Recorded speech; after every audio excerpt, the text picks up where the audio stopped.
सा गांव है, कहाँ किनका किनका शव यात्रा निकाला गया, किस वजह से निकाला गया है, किस संगठन के द्वारा ये कार्यक्रम हुआ है? यह जो संगठन है बांध विरोधी संघ, जो परस्पर 78 से लेके अब तक विरोध करती आ रही है। कई परिवार, कई सीनियर्स, कुछ अभी हमारे बीच नहीं है, कुछ हमारे बीच में गंगाराम कलोंडिया जैसे मतलब राष्ट्रपति पुरस्कार से सम्मानित गंगाराम कलोंडिया भी इसी बांध आंदोलन में शहीद हुए हैं।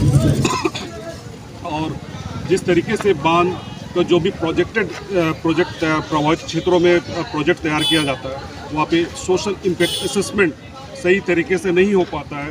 दूसरी की इन्वायरमेंटल इम्पैक्ट असेसमेंट, जबकि मैं पढ़ रहा था कुछ फॉरेस्ट क्लियरेंस हो गया है, लेकिन जिस एरिया में आपको ज़मीन अधिग्रहण करना, उस क्षेत्र में रिहेबिलिटेशन, रिसेटलमेंट भी करना चाहिए।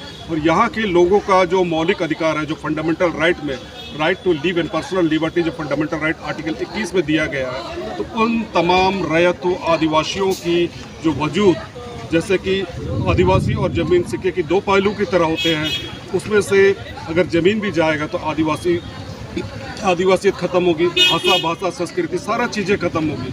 तो ऐसे स्थिति में हम लोगों को मानव अधिकार आयोग, जो गवर्नमेंट ऑफ इंडिया जो है आपका UN में भी रिपोर्ट देती है कि वर्ल्ड बैंक जबकि 92 में उन्होंने सर्वे किया इस एरिया में, उन्होंने देखा कि इस क्षेत्र में बहुत सारे आदिवासियों की ज़मीनी है, खेती कृषि योग्य ज़मीन है, वहाँ अधिग्रहण होनी है। उस स्थिति में उन्होंने देखा कि मल्टीपर्पज़ प्रोजेक्ट से काफ़ी सारे लोग विस्थापित होंगे। तब उन्होंने फंड रिलीज करना बंद कर दिया। फिर 2011 में AIBP agriculture accelerated irrigation accelerated AIBP project जो है आपका, उसी AIBP प्रोजेक्ट के द्वारा फिर उसको पुनः लागू किया गया। उसमें यह दिया गया है कि 85,000 हेक्टेयर ज़मीन को सिंचाई के लिए उपयोग में लाया जाएगा, नेविगेशन के लिए लाया जाएगा, पशुपालन के लिए लाया जाएगा, आपका मत्स्य पालन के लिए लाया जाएगा। इस तरह से आदिवासियों की ज़मीन को अधिग्रहण करना और ईस्टर्न कॉरिडोर के पार्ट में उसको डेवलप करना, कंपनियों को बैठाना, तो ये जो बांध जिस तरीके से आदिवासी कब तक अपनी ज़मीनों से देश का विकास होगा, ये जो जिस तरीके से गलत तरीके से आदिवासियों का ज़मीनों को अधिग्रहण करना, उन्हें विस्थापित करना कहाँ तक न्यायोचित है, या एक सेंटर को भी सोचने की आवश्यकता। अभी वर्तमान में मोदी सरकार है, सेंटर में अमित शाह गृह मंत्रालय में है, उन्हें संज्ञान लेने की आवश्यकता है कि मेगा डैम प्रोजेक्ट को रद्द करे, स्वतः रद्द करे, श्वेत पत्र जारी करे। और तब जब तक रद्द नहीं होगा तब तक इन लोग यहाँ पे आने वाला पीढ़ी भय और डर से उनका मानसिक विकास भी ठीक से नहीं हो पा रहा। यहाँ तो ऐसी स्थिति है कि DMFT आपका यहाँ पे ऐसी स्थिति है कि MDM मिड डे मील में भी ऐसी खाना दिया जा रहा है कि बच्चे नहीं खा रहे, तो वो उनका सर्वांगीण विकास कैसे होगा?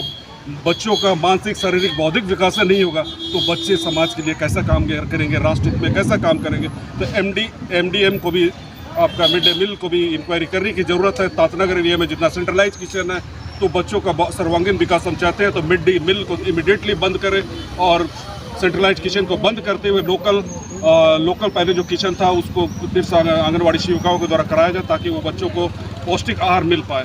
क्योंकि हम जो आज लड़ाई लड़ रहे हैं, शायद आने वाला पीढ़ी का ये लड़ाई है। अगर हम ये पीढ़ी अगर उनको नहीं बचा पाते हैं, तो वो हमारा आदिवासियत यहाँ से ख़त्म होगी। जिस तरीके से मोहनजोदड़ो से भागते हुए हम लोग यहाँ पे कई वर्षों से रह रहे हैं, हम लोग कब तक संघर्ष करें? हमें भी सुख शांति जीने का अधिकार है, शांति प्रिय लोग हैं, हमें भी जीने की अधिकार है, लेकिन हमें हमेशा से वंचित, और हम लोग जिंदगी पूरा संघर्ष करते हुए कब तक लड़ेंगे? और संघर्ष करते करते हम लोग मर जाते हैं।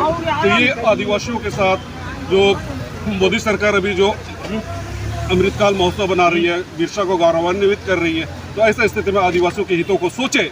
और हम यही से मैसेज देना चाहते हैं, अगर आदिवासियों को बचाना है तो आपको व्हाइट पत्र जारी करें, श्वेत पत्र जाति को जारी करते हुए डिक्लेरेशन करें, मेगा डैम प्रोजेक्ट को तुरंत रद्द करें और स्टेट गवर्नमेंट को प्रेशर दे, और स्टेट गवर्नमेंट को भी TSC में अप्रूवल करते हुए, क्योंकि TSC अभी तक कानूनी नहीं बना पाई है, किस तरीके से रद्द करेगी? लास्ट टाइम जो 2014 में TSC द्वारा जो कानून लाई गई, TSC में जो अनुशंसा की गई थी कि उप समिति द्वारा, उसमें लेकिन उप समिति द्वारा रद्द करने की अनुशंसा की गई, लेकिन वो अनुशंसा नहीं की गई। और इसमें हेमंत का सिग्नेचर, जो CM हमारे समय हेमंत सोरेन थे, उनका सिग्नेचर का कॉपी तक इन गाँव के प्रभावित लोगों को प्रभावित नहीं किया गया।